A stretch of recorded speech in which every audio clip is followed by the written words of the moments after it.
Hello friends, मैं संदेश अपने यूट्यूब चैनल पर आप सभी लोगों का स्वागत करता हूं और उम्मीद है आप लोगों की सभी लोगों की तैयारी अच्छी चल रही होगी एग्ज़ाम की। और आज के इस वीडियो में हम लोग बात करेंगे most important topics for net GRF examination 2021 from my experience. जो भी मेरा एक्सपीरियंस रहा 5-6 साल के क्वेश्चंस जितने भी मैंने सॉल्व किए, और इसके साथ ही साथ जो मुझे अनुभव प्राप्त हुआ लगभग 1000 से ज़्यादा क्वेश्चंस सॉल्व करने के बाद, जो एक फाइनली मुझे लगा कि इस यूनिट में ये चीज़ अगर आप तैयार कर लेते हैं तो वो काफ़ी हेल्पफुल होने वाली है आपके लिए। तो वही चीज़ें हम लोग आज डिस्कस करेंगे। छोटी सी वीडियो होगी लेकिन आपके लिए बहुत काम की होगी। यहाँ से आपको एक पूरा आइडिया मिलेगा कि इस यूनिट को, पर्टिकुलर किस यूनिट को हमको किस तरीके से ले करके चलना है। तो आज हम लोग पहली यूनिट जो हमारी जियोमॉर्फोलॉजी है उस पर बात करेंगे। और जियोमॉर्फोलॉजी एक बहुत ही इंपॉर्टेंट यूनिट है। ठीक है, बहुत ज़्यादा हार्ड नहीं है, सिंपल यूनिट है। इसका मैटर भी आपको मिल जाता है क्योंकि बाकी बहुत सारी इसमें ऐसी यूनिट्स भी हैं जिसका मैटर ही अवेलेबल नहीं है ज़्यादा। लेकिन जियोमॉर्फोलॉजी हम लोग ग्रेजुएशन से पढ़ते आ रहे हैं, तो ओवरऑल सभी सभी जो इसके सिलेबस में टॉपिक्स हैं वो अवेलेबल आसानी से हो जाते हैं बुक्स में, या यूट्यूब वीडियोस भी आपको मिल जाएंगे उसके कहीं ना कहीं पर। तो जियोमॉर्फोलॉजी में जैसा मुझे, जब मैंने क्वेश्चन सॉल्व किए 5 से 6 साल के, तो उसमें मुझे ये एक्सपीरियंस हुआ कि 10 से 12 क्वेश्चन तो इससे हमेशा आते हैं। हर यूनिट से क्वेश्चन नहीं आते हमेशा। जैसे कभी कभी तो वैसे नॉर्मली मैं यही हमेशा सबको बताता हूँ कि आप सभी यूनिट्स को पढ़ के जाइए। लेकिन जैसे इस बार जो एग्जाम मैंने दिया उसमें पॉपुलेशन जियोग्राफी से क्वेश्चन नहीं आए हुए थे, सेटलमेंट से बहुत कम क्वेश्चन आए थे। लेकिन जो जियोमॉर्फोलॉजी वाला सेक्शन है उसमें मैंने एक चीज ये नोटिस की है कि बाकी सारी यूनिट्स में क्वेश्चन कम ज्यादा हो सकते हैं, लेकिन जियोमॉर्फोलॉजी में क्वेश्चंस हमेशा 10 से 12 क्वेश्चन या उससे अधिक क्वेश्चन भी आते हैं कभी कभी। तो जियोमॉर्फोलॉजी अगर आप अपना स्ट्रॉन्ग कर लेते हैं तो बहुत ज्यादा हेल्प होगी। और आप आसानी से, जैसे मैंने पिछले 5 से 6 साल के क्वेश्चन सॉल्व किए थे, सारे टॉपिक्स में अच्छे से पढ़ के गया था, तो जहाँ तक मुझे याद आ रहा है कि मेरे जियोमॉर्फोलॉजी के तो लगभग सभी क्वेश्चन सही हुए थे। तो इसीलिए आज हम लोग कुछ इम्पोर्टेंट टॉपिक्स पे बात करेंगे कि आपको किस पूरी जो यूनिट है इसको कैसे कवर करना है। ये यूनिट मेरे हिसाब से अगर आप इस पे 5 से 6 दिन देते हैं या एक हफ्ता, अगर अब इसको हम मान के चलें तो सफिशियंट है।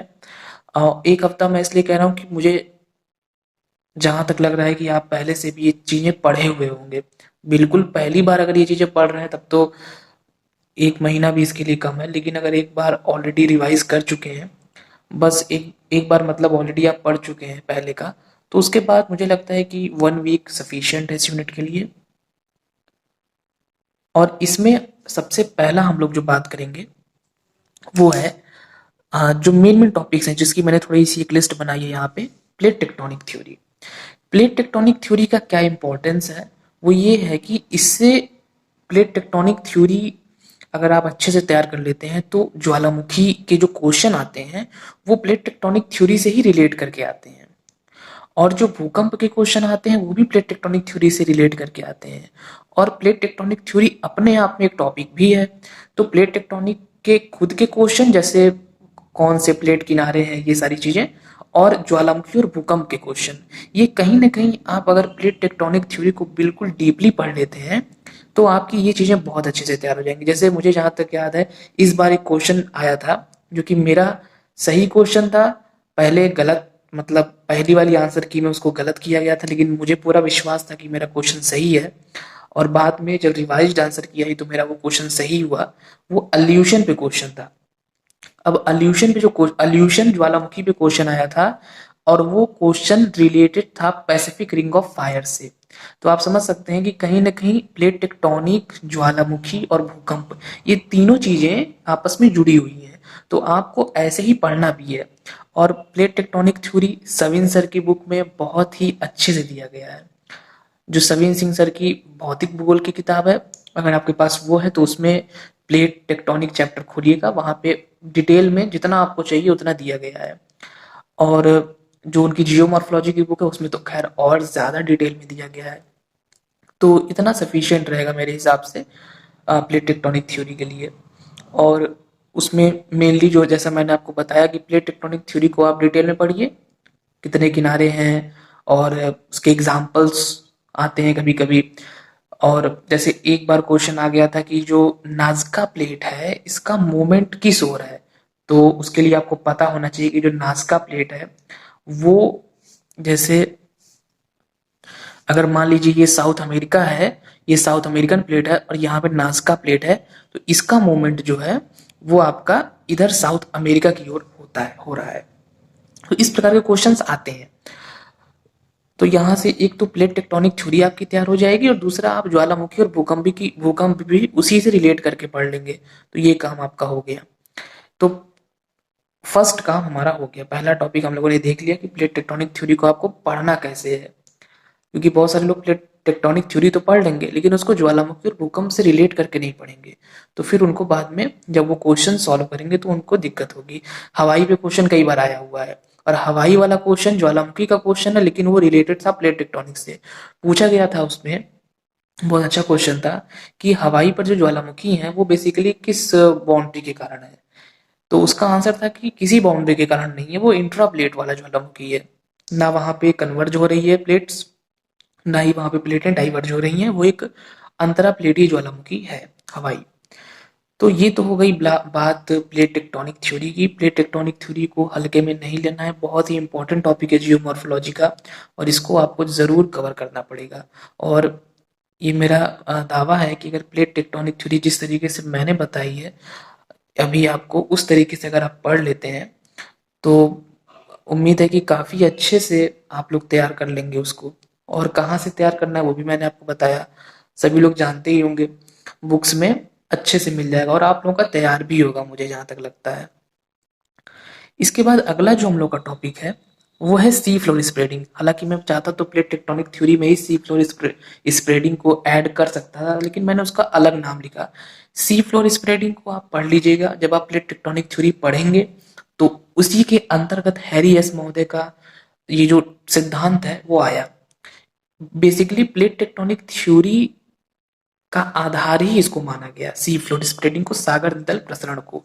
तो इसको भी आप देख लीजिएगा, ये भी आपको सविन सर की बुक में आसानी से मिल जाएगा, बहुत अच्छे से दिया गया है। और यूट्यूब पे इसके मैटर भी आपको काफी अच्छे से मिल जाएंगे। इसमें कई बार मिलान करने वाले में आता है कि सागर नितल प्रसरण का सिद्धांत किसने दिया था, तो वो आप सभी लोग जानते हैं हैरियस ने दिया था।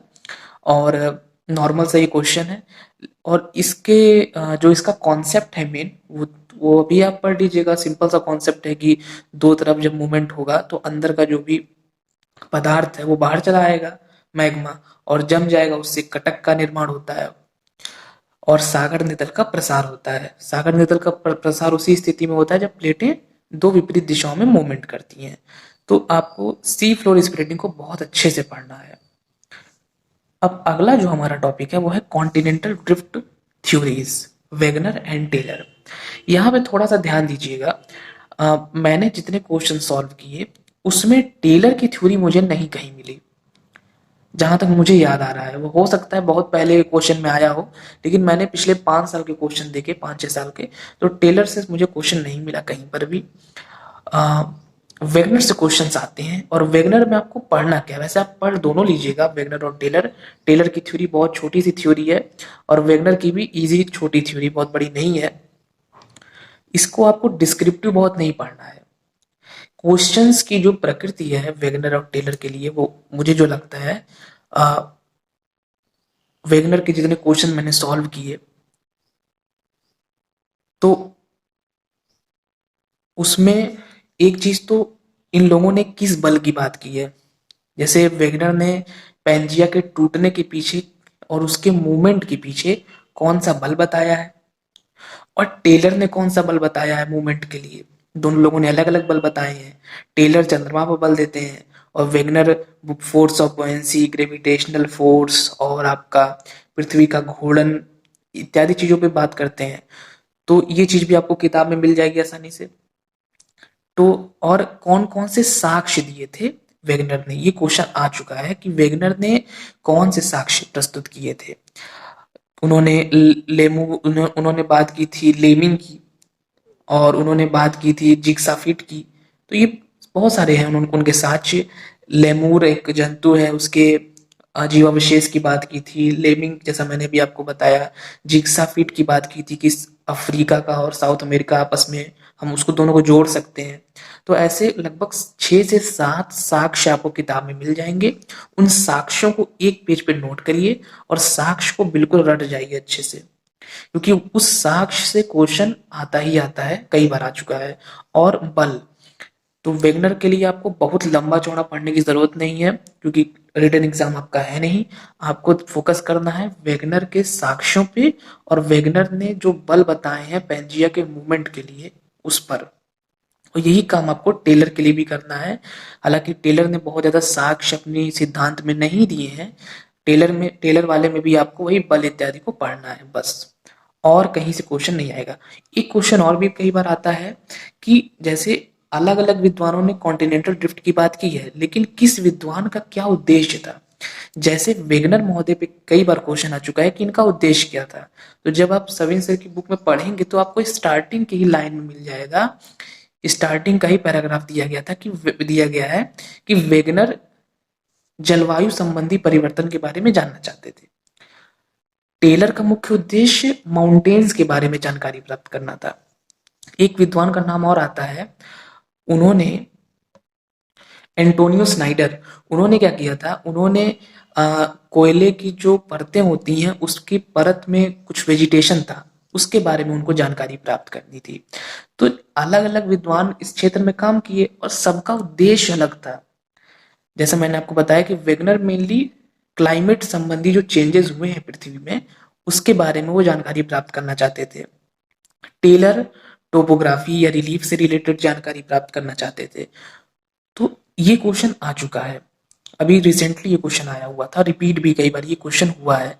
तो थर्ड पॉइंट पे हमको ये पता चला कि कॉन्टिनेंटल ड्रिफ्ट थ्योरी को हमको किस अप्रोच से पढ़ना है। थ्योरी बड़ी है, थ्योरी आप चाहे तो 4-5 पेज की लिख सकते हैं, रट सकते हैं, लेकिन कोई मतलब नहीं है उसका। क्वेश्चन आपके कहाँ से आएंगे, साक्ष्य आपके तैयार होने चाहिए, बल आपके तैयार होने चाहिए। साक्ष्य, बल और थ्योरी किस उद्देश्य के लिए आई थी ये जानना भी जरूरी है, क्योंकि यद्यपि दोनों कॉन्टिनेंटल ड्रिफ्ट थ्योरी है लेकिन दोनों विद्वानों का उद्देश्य अपना अपना अलग था। वेगनर चाहते थे कि किस प्रकार से जलवायु में परिवर्तन हुआ है ये जानना चाहते थे। टेलर रिलीफ, पहाड़ इत्यादि के बारे में जानकारी प्राप्त करना चाहते थे। तो ये चीज है। अ, अब इससे आपको एक आइडिया लग रही होगी कि हमको क्या अप्रोच लेके चलनी है, और दोनों थ्योरी किस सन में आई ये भी थोड़ा देख लीजिएगा तो सही रहेगा। अब आगे number 4, Kober's theory of mountain building. हालांकि यहाँ पे मैं एक इंपॉर्टेंट चीज बता रहा हूँ, माउंटेन बिल्डिंग की थ्योरीज सिलेबस में मेंशन नहीं है, लेकिन यहाँ से क्वेश्चन आता है। सिलेबस में बहुत सारी ऐसी चीजें हैं जो मेंशन नहीं की गई हैं, बट क्वेश्चन वहां से अक्सर आ जाता है। और कुछ चीजें ऐसी होती हैं दोस्तों जो मेंशन तो नहीं होती हैं, लेकिन एग्जामिनर सोचता है कि अगर आप इन इतनी चीजों को पढ़ रहे हैं तो इसके बारे में आपको ऑलरेडी नॉलेज पहले से होगी। हालांकि ऐसे क्वेश्चन देने नहीं चाहिए। जैसे एक बार मुझे याद है, मैं प्रीवियस ईयर क्वेश्चन सॉल्व कर रहा था, तो मुझे मृदा का एक बहुत ही अच्छा क्वेश्चन मिला, हालांकि काफी टफ भी मुझे लगा, जिसमें आपको पता है कि मृदा को जब हम बांटते हैं इंटरनेशनल लेवल पे, तो हम उसको इंसेप्टिसॉल, वर्ल्डिसॉल, एरिडोसॉल ये सारे नाम देते हैं। मोलीसॉल, अल्टीसॉल हम मृदा को बोलते हैं। तो वो क्लासिफिकेशन के बारे में पूछा गया था क्वेश्चन में। तो खैर इस बार वाले पेपर में तो नहीं आया था, लेकिन इससे एक आपको ये एक आइडिया मिल रही है कि कभी कभी ऐसे क्वेश्चन कम होते हैं, एक दो क्वेश्चन, लेकिन कभी कभी ऐसे क्वेश्चन भी आ जाते हैं जो डायरेक्टली सिलेबस में इंक्लूड नहीं है। और इस बार भी जो पेपर हम लोगों ने दिया उसमें कोबर से क्वेश्चन आया हुआ था। सिंपल सा क्वेश्चन था, पूछा गया था कि कोबर ने जो जियोसिंक्लाइन के चारों ओर रिजिड मास बताए हैं चारों ओर, वो उसका नाम क्या था। उसका नाम था क्रेटोजन। सिंपल क्वेश्चन था, रिपीटेड क्वेश्चन था, 2019 में भी आया हुआ ये क्वेश्चन है। तो ये मतलब इससे आपको एक पता चल गया कि कोबर से क्वेश्चन आते हैं। कोबर की थ्योरी को अच्छे से पढ़ लीजिएगा, और अगर चैनल पे देख लीजिएगा एक बार, मैंने एक बहुत अच्छी वीडियो बनाई है कोबर से संबंधित, आपके पूरे कॉन्सेप्ट उसमें क्लियर हो जाएंगे। बगल में मैंने एक चीज और लिखी है, name of other theories. Mountain building की बहुत सारी थ्योरीज है। रेडियो एक्टिविता सिद्धांत है जॉली का, और महाद्वीपीय फिसलन सिद्धांत है डेली का, और कोबर की थ्योरी है। इसके अलावा होम्स की का संवहन तरंग कन्वेक्शन करंट थ्योरी है। तो इस प्रकार एक चीज हमको यहाँ लग रही है कि थ्योरी बहुत ढेर सारी है, लेकिन मैंने जो एक चीज नोटिस की कि इन सभी थ्योरीज को आपको डिटेल में बिल्कुल भी नहीं पढ़ना है, क्योंकि यहाँ से मिलान वाले क्वेश्चन बहुत आते हैं। और इस बार भी एक क्वेश्चन यहाँ से आया था मिलान का। उसमें आपको दिया रहेगा कि sea floor spreading, radio activity theory, और geosyncline theory, convection current theory, और बगल में कुछ विद्वानों के नाम दिए रहेंगे, आपको मैच करना पड़ेगा। तो इसके लिए एक काम आप करिएगा कि कोबर की थ्योरी को तो आप डिटेल में पढ़िएगा अच्छे से, उन्होंने कौन कौन से टर्म्स यूज किए, और कोबर की थ्योरी में भी इंपॉर्टेंट क्या है। कोबर की थ्योरी बहुत बड़ी है, और उस थ्योरी में आप पूरी थ्योरी पढ़ लीजिएगा एक बार अच्छे से, लेकिन उसमें मेन फोकस जो आप करिएगा, उन्होंने जो टर्म्स यूज किए, जैसे उन्होंने क्रेटोजन किस चीज को कहा है, उन्होंने जियोसिंक्लाइन किस चीज को बोला है, उन्होंने स्वाशिनबर्ग किस चीज को कहा है। उन्होंने बहुत सारे टर्म्स यूज किए हैं कोबर ने। तो उन टर्म्स की एक लिस्ट बना लीजिएगा, वीडियो देखिएगा वहां पे आपको मिल जाएगा, और बुक्स में भी आप पढ़ेंगे तो आपको आसानी से मिल जाएगा।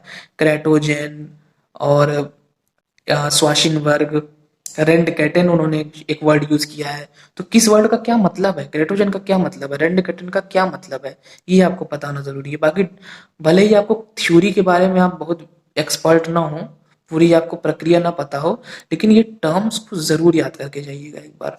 और बाकी जैसा मैंने आपको बताया, जो अदर थ्योरीज हैं, उन थ्योरीज में आपको बहुत व्याख्या में नहीं जाना। उन थ्योरीज की आप एक लिस्ट बना लेंगे, मुश्किल से 3 से 4 थ्योरीज हैं, उसका नाम नोट कर लीजिएगा, और वो बुक में आपको, सविन सर की बुक में आपको मिल जाएगी। जो माउंटेन बिल्डिंग वाला चैप्टर है उसमें ये थ्योरीज, 4-5 थ्योरीज दी गई हैं। तो इसको आपको डिटेल में पढ़ना है, बाकी सारी थ्योरीज का केवल नाम और थ्योरी को किसने दिया उस चीज को पढ़ना है। तो ये बात हो गई। अब हम लोग आते हैं 5वें पे, cycle of erosion, Davis and Penck. Cycle of erosion एक बहुत ही इंपॉर्टेंट टॉपिक है, और मुझे ऐसा लगता है कि जितना मैंने क्वेश्चन सॉल्व किए, तो उससे ये एक निष्कर्ष मुझे लगा कि डेविस से तो क्वेश्चन हर बार आए हैं, आते रहते हैं क्वेश्चन। पिंक से उतने क्वेश्चन नहीं आए, जैसा मैंने आपको बताया कि उतने मुझे क्वेश्चंस नहीं मिले। तो लेकिन आपको पढ़ना तो दोनों है, दो ही थ्योरीज है, पढ़ लीजिएगा। और इसमें भी जैसा मैंने आपको जो टर्म्स यूज की, तो डेविस और पिंक के लिए मेनली जो टर्म्स उन लोगों ने यूज किए हैं उस पर आप फोकस करिएगा। पिंक से जैसा कि मैंने बताया कि क्वेश्चन मुझे नहीं मिले, लेकिन आप देख लीजिएगा, हो सकता है इस बार आ जाए।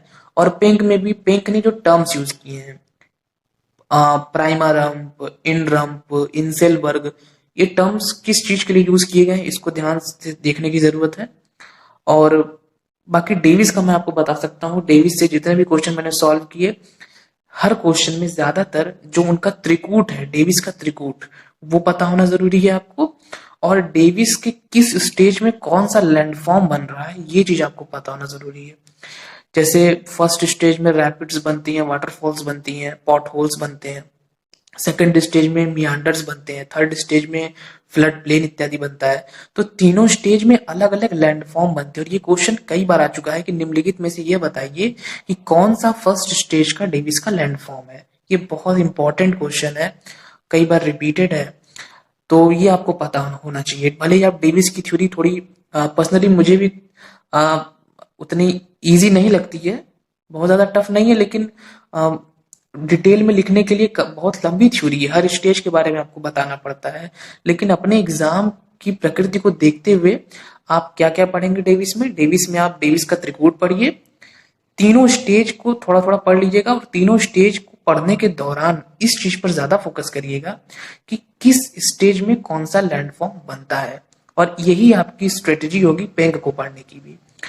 और बहुत सारे लोग क्या करते हैं कि उनको जो बस ये नेचर नहीं पता होता जब क्वेश्चन का, तो वो बहुत ज्यादा पढ़ने लगते हैं, और हो सकता है कुछ लोग 2-3 दिन डेविस ही पढ़ते रह जाएं, क्योंकि डेविस इतनी छोटी थ्योरी नहीं है।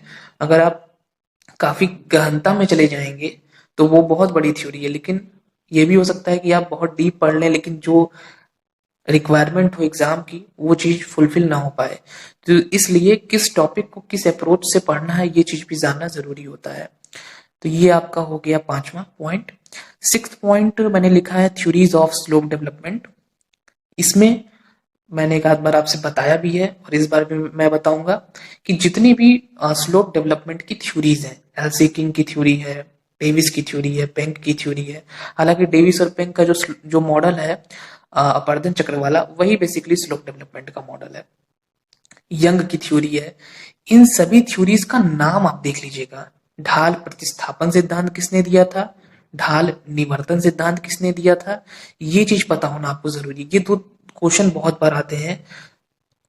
जैसे मैंने आपको माउंटेन वाले में बताया था ना कि माउंटेन वाले में कोबर की तो आपको डिटेल में पढ़नी है, और बाकी थ्योरीज आपको सिर्फ लिस्टिंग करके नाम याद करना है। सेम वही काम आपको यहाँ पे करना है। स्लोप डेवलपमेंट की थ्योरी से व्याख्या के रूप में क्वेश्चन कभी भी नहीं आया है स्लोप डेवलपमेंट की थ्योरी में। बस आप क्या करिए कि जो स्लोप डेवलपमेंट की थ्योरीज को एक जगह नोट कर लीजिए, उस थ्योरी को दिया किसने था ये नोट कर लीजिए। और अगर आप उस थ्योरी का कोई कोई ऐसा स्टेटमेंट टाइप का हो तो उसको आप पढ़ लेंगे तो और अच्छा होगा। तो ये आपका 6th पॉइंट हो गया थ्योरीज ऑफ स्लोप डेवलपमेंट। बहुत सारे लोग कंफ्यूज रहते हैं कि यंग की थ्योरी कहीं भी नहीं मिल रही है, सीकिंग की थ्योरी बहुत बड़ी है। तो निश्चित सी बात है बड़ी है, लेकिन ये बात भी सही है कि उससे क्वेश्चन उतने व्याख्या वाले आते ही नहीं है। उससे सिर्फ नॉर्मल से स्टेटमेंट या बहुत छोटे क्वेश्चन आते हैं कि ये एलसी किंग की थ्योरी का नाम क्या था, इस टाइप वाले क्वेश्चन ही उससे ज्यादा आते हैं। तो फ्रेंड्स ये रहा डिस्कशन जियोमॉर्फोलॉजी का। उम्मीद है आप सभी लोगों को अच्छा लगा होगा। इसके अलावा इंडोजेनेटिक फोर्स, एक्सोजेनेटिक फोर्स, किस प्रकार से फोल्ड और फॉल्ट बनते हैं, नति नमन या डिप क्या होता है, ये सारी चीजें ये थोड़ा आप देख लीजिएगा। ये तो बेसिक सी चीजें हैं छोटी मोटी, जो इन जितने टॉपिक्स की चर्चा हम लोगों ने अभी आज की है वो तो मोस्ट इंपॉर्टेंट है। इसके अलावा जो बाकी चीजें बच रही हैं उसको भी आप थोड़ा थोड़ा देखते हुए चलिएगा।